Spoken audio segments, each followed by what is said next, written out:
Good morning, everybody. Welcome to Wake Up with Toastmasters. My name is Jean Williams. I'm your Program Quality Director for District 115, which is Southern Nevada and a little piece of Utah. And this is my co-host, Jean Dunford. Hi, Jean.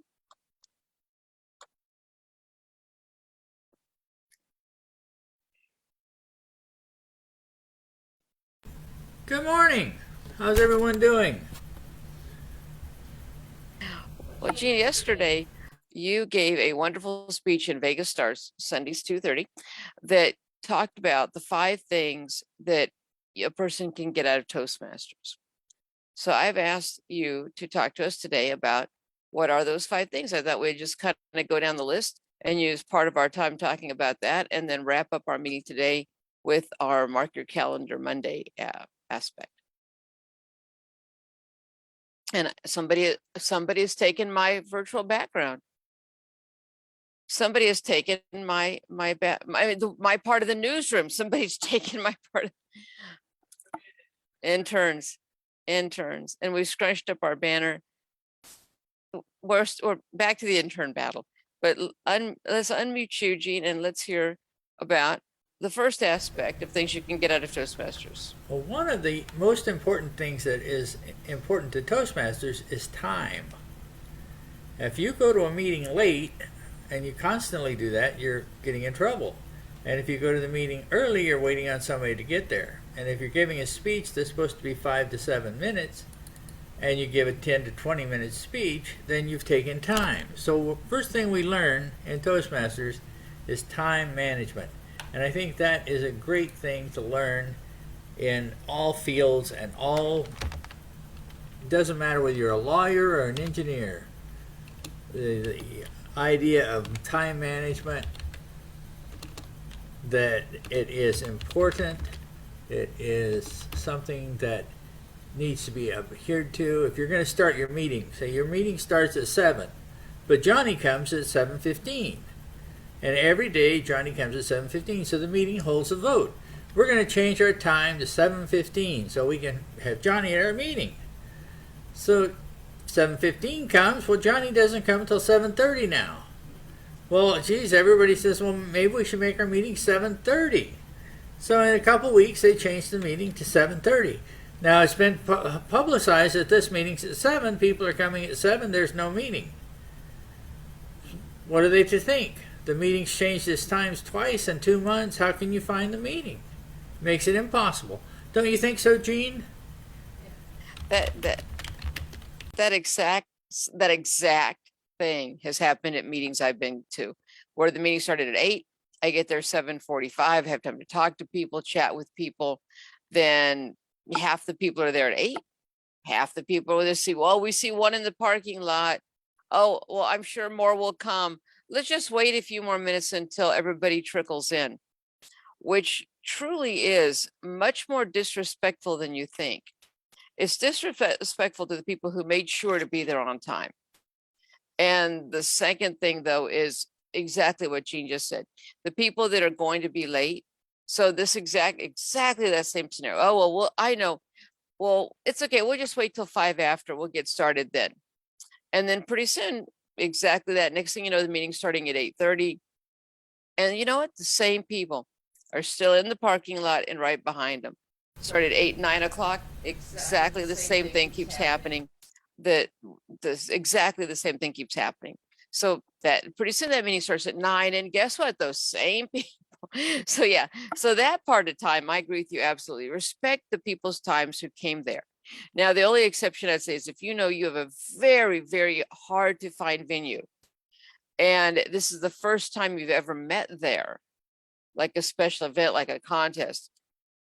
But even then, you want to start on time because some people did go to the trouble of getting there early enough to find it. But the other thing you said about time, it's interesting. You talked about, our 5 to 7 minute speeches, and we learn, 5 to 7 minutes. I kept thinking, why 5 to 7? But if you think about it, 5 minutes, you can say a lot of things in 5 minutes. And 7, I think the audience starts to get a little bit, okay, I've heard enough. I'm ready to wrap it up. It seems like that's a mental capacity. And I don't know if it's just because it's ingrained in Toastmasters. And then the last thing that Jean mentioned is the one, like table topics is a 1 to 2 minute time. So 1 minute is the minimum.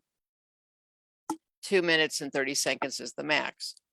And it's an impromptu question. And if you think about it, 1 minute is enough to give you a complete answer, and 2 minutes is enough to kind of, I'd say, answer it by, you can, time you get to 5 minutes, you've kind of over answered it. So I think the 1 to 2 minutes is really a good rule of thumb for very fun, active conversations, or a very succinct job interview. If an interviewer asked you a question, they have a 30-minute time frame to ask you 6 questions, and you're on question number 1 and it's halfway through your interview time, they're probably not warming up to you. Yeah, so yeah, you're right. Time's a good one. That's a great number 1. What's the number 2? Well, actually, it's not number 2. It's in number 1. Time is number 2. What is it that we get out of Toastmasters? What do we do in Toastmasters? What is it that we do every time we go to a Toastmaster meeting? Public speaking. Toastmasters will make a better speaker out of you. And that's the number 1 asset of Toastmasters. Regardless of your level of speaking ability, you will improve in Toastmasters. So you get points to grow on, you get areas for improvement, so let me go back to when I was in college. In college, I took speech. So I would give a speech, and then 6 weeks later, I would get a grade from my instructor on the speech.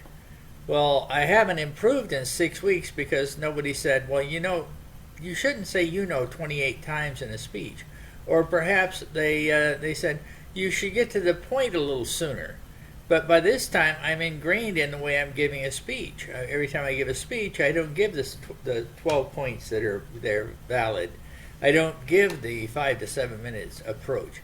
So in Toastmasters, the best thing about it is that you get an immediate review from a qualified Toastmaster that will tell you things to improve.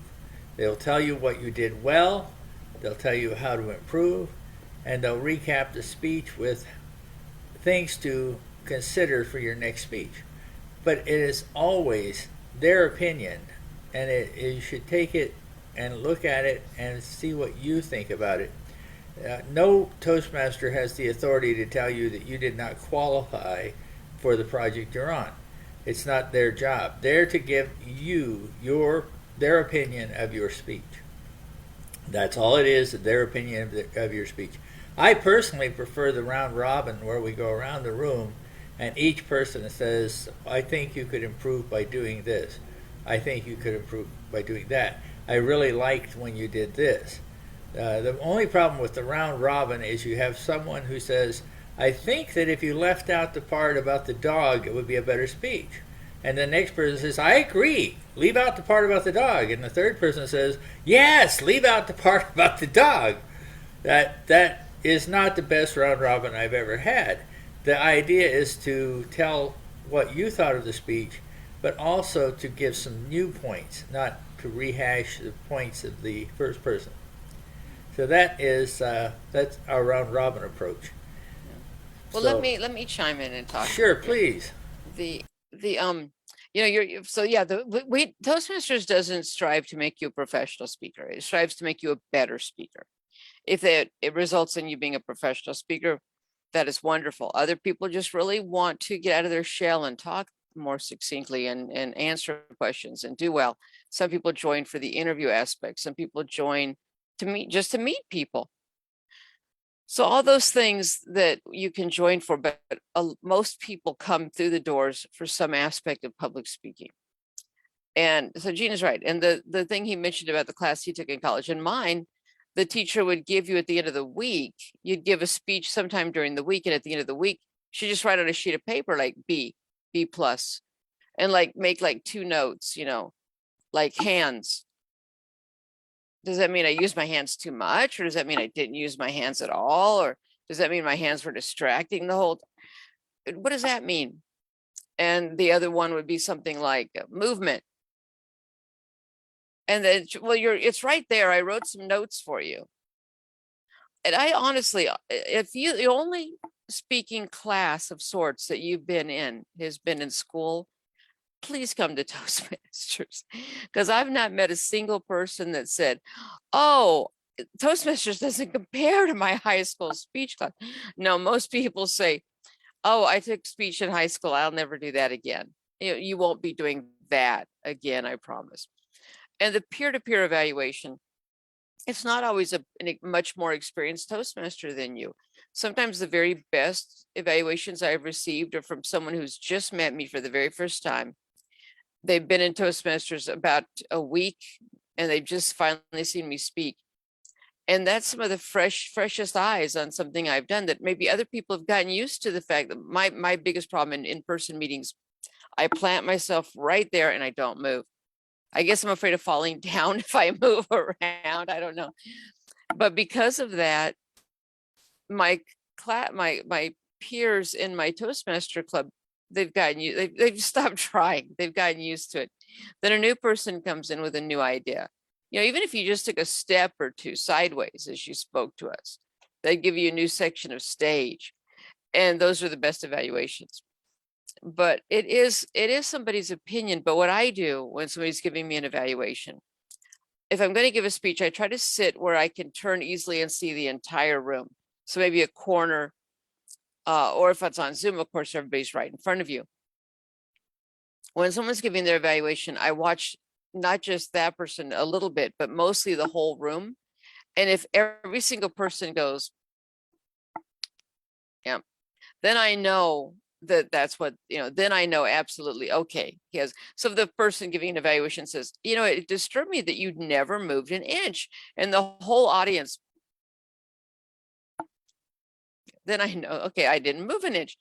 But if the person says, well, when you were moving your hands, it was just so attractive how you just floated your hands back and forth, then, and the rest of the audience, then I know now, okay, I can discount that part of the evaluation. So I look at the nonverbal feedback from the rest of the audience when I'm receiving an evaluation. But it is nice to have one right away and in detail. So it's not just hands. It's, well, I saw that you did this and this, or your vocal variety, you speak very monotone, or just the different things. I love that part about the dog in your speech. And I would have liked to hear more. Maybe if you added in his name, the dog's name, that would have just enhanced the speech. So having that feedback right away, I think that does help. It helped me a lot growing along the way. So you're right, better. So speaking skills, we got speaking skills, time management. What's the third one, Jean?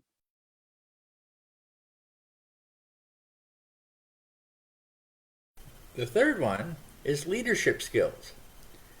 So in Toastmasters, at the club level, we have a president, vice president of education, vice president of public relations, vice president of, what else? What's the third vice president? Membership. There you go. And then we have a treasurer and sergeant at arms, and all of those are leadership roles. So you have duties to perform at the club level. You work your way up through sergeant at arms, introducing the president when the meeting starts and turning the meeting over to the president. There's duties that you have to perform. But when you get to be vice president of education or Toastmaster, then you can move up into district leadership once you have those qualifications and become an area director. The area director is a supervisor of 4 to 5 clubs, and they provide leadership for those clubs. They work with the clubs. They manage the clubs, and they take the information that's fed down from. They're the direct contact with Toastmasters International for the club. So it's a huge responsibility. And as area governor, area director, I had 6 clubs under me, and I worked with the leadership at the district to funnel information back and forth. What's the club doing? What's the district doing? What's the division doing? When is the club contest? When is the division contest? When is the area contest? When's the training for district officers? And just all the information funnels through the area director to the club, from the club back up to the district directors. So that is an important role, and it's one of the main leadership roles that lead to district service. It's also a required to do a year of district leadership to become a distinguished Toastmaster. I have a question for you, Gene. Did you put us online? I can't find us on the district page. We're on the Club Growth Director Facebook page. Okay, thank you. I'll see if I can find us.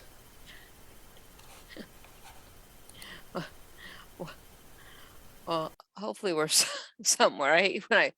Somewhere in some neighborhood in Europe, some little kids says, "What's that? It looks like a talk show." So now we know. No, well, we'll find us, and we'll make sure if you're not seeing us live that you will see us, because I know I put us on the district Club Growth Director Facebook page. In any event, so yeah, leadership. It's funny because I knew about the public speaking part. I even suspected about the evaluation part. Somehow it didn't really surprise me at all. Table topics surprised me because I didn't understand that there was that part, and scared me for a long time, the impromptu speaking. But leadership, somehow leadership never ever occurred to me. And I know that's Toastmasters tagline, but most people say they didn't think, oh, if I could learn to be a leader, I'll join Toastmasters. Most people join Toastmasters for the speaking aspect because that's what it's known for. But the leadership part, when I became an area director, I had 4 clubs, and I learned about how other clubs were ran, and I felt, wow, I'm helping these clubs. I could help the clubs. I could be there. I could support them. I could answer questions for them, give them information, take their concerns to the district. That was great. But then I went to the next level and I became a division director. And that's overseeing 4 or 5 or even sometimes 6 area directors. That taught me about a lot about leadership and a lot about myself, because I had 4 different people on my team, and each one had a completely different personality. And looking at those personalities and anticipating what will help communicate with that person the best really helped me enhance my leadership skills, because it wasn't, well, I'll just be me and they'll have to adapt.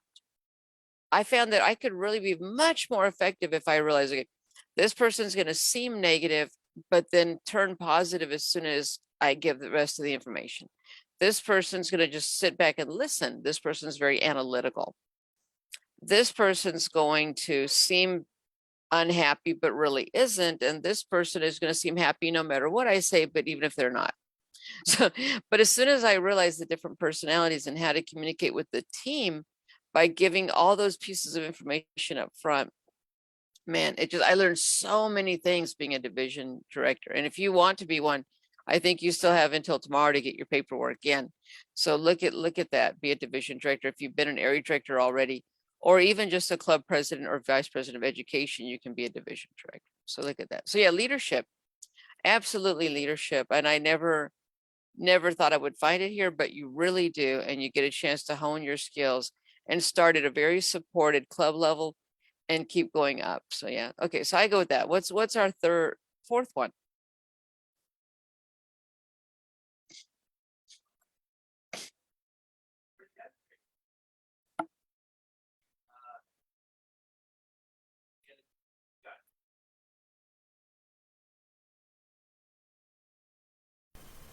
So we've talked about time management. We've talked about better improved speaking. We've talked about leadership skills.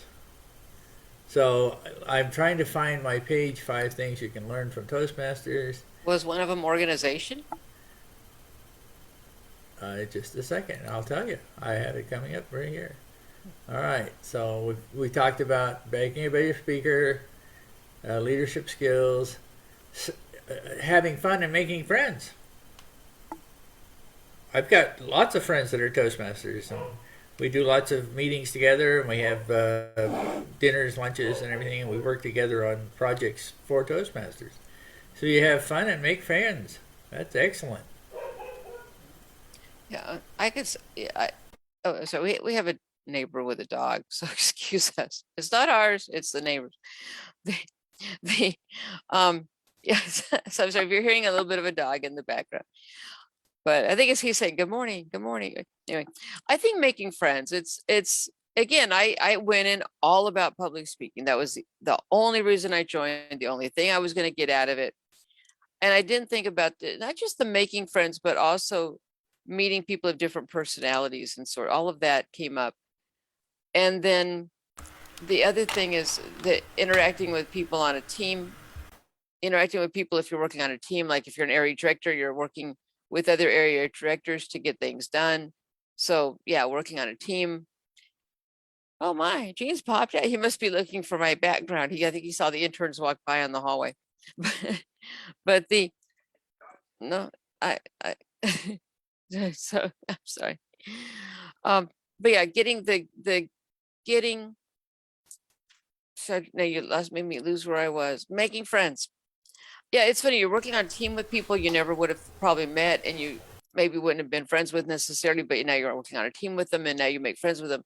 But the other thing is learning about how the different speeches people give and the different things they cover, and then realizing how one event can change so many different people. We had a house fire when I was about 5 years ago. We had a house fire, and we adapted the way we adapted. And then somebody gave a speech about them having a house fire. And I thought, oh, hearing that same event, but how they reacted so differently and hearing their take on things and how they saw things, it really opened my eyes that you could have one event and how differently it affects 2 or 3 different people.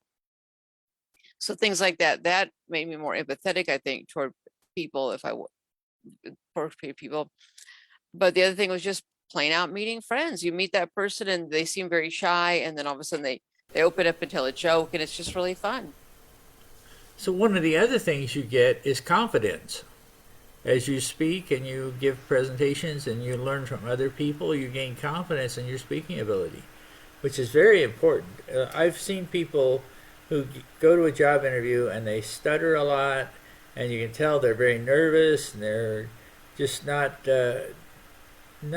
what you'd consider an employee or employable because they're so nervous. They might be a great worker, they might be knowledgeable in their field, but because they're nervous speaking to the boss or speaking to the prospective employer, then they lose that interview. So Toastmasters helps you attain confidence, and it builds you up so that you can speak in almost any situation. Back to you, Gene.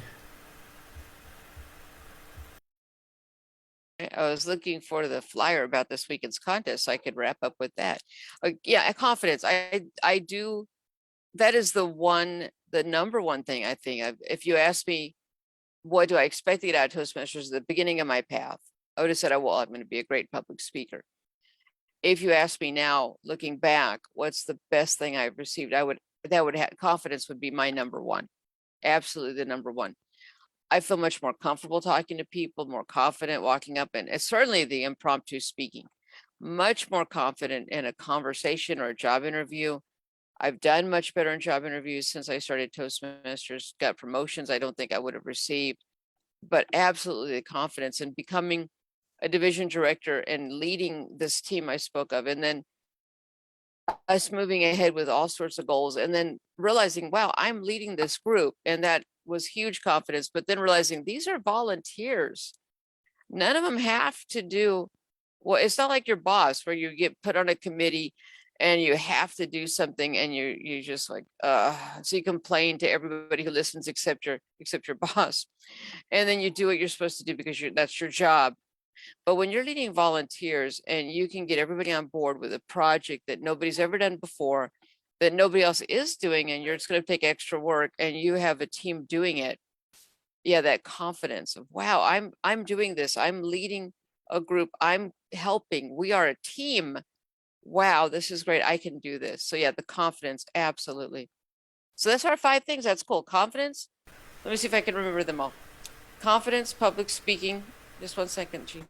Confidence, public speaking, leadership, meeting friends and people, and time management. Very good. Yay.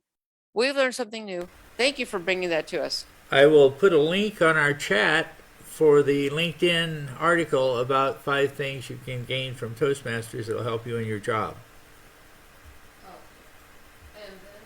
Let me finish our meeting with the Mark Your Calendar Monday. We have two more contests this weekend. So far, we've only had one at a time, but we're actually having two. And the significance of that is that the first are all the areas A. So remember, we have the club level, then the area level. Areas A1, A2, A3, and A4 are having theirs our doors open at 8 a.m. This is in Henderson, 2285 Corporate Circle, Suite 130. It's an accounting firm. And the doors open at 8. The contest will start at 9. If you are a judge or anything along that line, be there by 8:30 at the latest. As soon as that's over, we're leaping in our cars, and you always hear me talk about a little piece of Utah. We are meeting our little piece of Utah, the people who haven't met them yet. We're going up to St. George, Chamber of Commerce. This will be downstairs. The doors will open at 3. The contest will start at 4. And that will be area B4. So we are super excited. They're holding the meeting off till 4 p.m. there. That is mountain time. Theirs is mountain time, 4 p.m. mountain time, because remember, they have a different time zone. But we're super excited about that because we finally get to meet all them. They're really excited about having us as being part of our district. It's so if you can, at least if you can go to that, please try. If you can't, both of those contests will be live streamed on Zoom. So look for that email about that, because all those things will be fun. I think even if the St. George folks can't see you in person, and I say St. George, but that includes Mesquite, St. George, and Cedar City. We say St. George because that's the biggest city right there around those two smaller towns. But Mesquite is actually Nevada, real close to the Utah border. And then St. George is just the other side of the Utah border, and Cedar City's right there in their backyard. So yeah, those cities, those 3 cities are coming together, and those 4 clubs are coming together for their area contest. But if you can't come in person, live stream, let them see all the people supporting them. So that is, oh, and don't forget the last Saturday of the, don't forget the last Saturday of the month is game night. So don't forget game night. That is virtual. That's 6 p.m. Pacific. Don't forget that we have that going on, and that's going to be a lot of fun. I just want to give a shout out to our Facebook audience. Thanks for joining us. Carol Wyman, thanks for your comments. And Jennifer, thank you very much for telling us we were online. I was running a little bit late this morning with my presentation and made it a little hectic. But we are on. Thanks a lot. Thanks for everybody. Thanks for listening.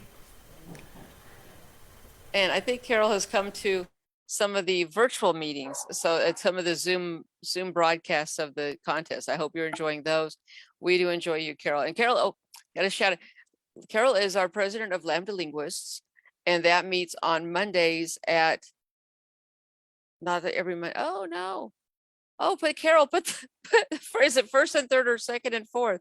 I'm trying to go from memory, and my memory is not always as sharp as it should be when there's over 60 clubs to memorize when and where they meet. But they are still online, and they are meeting, I believe they are first, and they are not meeting tomorrow. Tomorrow is Sorcerers, so they are meeting the opposite Monday of Sorcerers. So last Monday they met, and this next Monday they'll meet, but not tomorrow. But thank you, Carol, president of Lambda Linguists. And Jennifer, Valley Voices and Vices, Friday morning, 7:30. Come to that. So there. Thank you. If you guys get to watch, you get a free plug for your meeting too, even though it's not as succinct as it should be. Succinct is our word of the day. Thank you, Gene, and thank you, everybody. If you see us on Facebook, like, comment, share, be one of our followers. Anything else, Gene? You want to say goodbye? Join us again. We're on all week. Yeah. Come tomorrow morning at 6 a.m. and see Phyllis and Ken. And they're in, I don't know what their topic will be, but they always have great topics. So thanks, everybody. And thank you for watching Wake Up with Toastmasters.